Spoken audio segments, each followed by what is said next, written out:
来看台北捷运文湖线伫上下班的时间80秒就发一班车，也毋过乘客嘛是个真侪。台北捷运最近开始试办，甲第2节、第3节的车厢的椅仔、有行李架拢拆掉。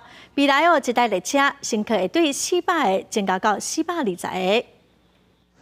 上下班的时间，旅客行入去文湖线车厢，感受有淡薄无同，因为除了两边破坏座，还佫伫咧中的椅仔甲行李架拢无去啊。应该会比较好吧？对啊，一次载比较多人，要不然蛮挤的这样。是有比较宽敞，可是我觉得是可以留一边呐。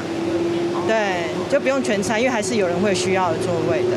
台北捷运公司为了要增加尖峰时段运能，即马已经完成马特拉车型3部列车的空间改造计划。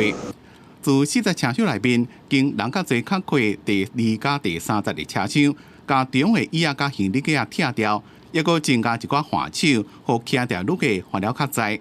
因若第1甲第4节车厢是维持即卖座位数无变，互坐椅仔需求的旅客使用。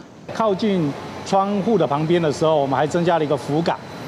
让旅客可以更有卧的地方，那小朋友也可以有卧的地方，容纳量，我们一列车的部分原来可以载成400个人，那我们改装之后可以到420个人。台北捷运文湖线即马有2种列车，包括黄色椅仔的马特拉，甲蓝色椅仔的庞巴迪。伫过去也捌甲庞巴迪的部分椅仔拆掉，不过因为庞巴迪部分椅仔下骹有机电设备，无法度搁再拆。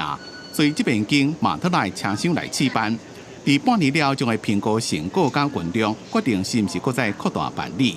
记者综合报道。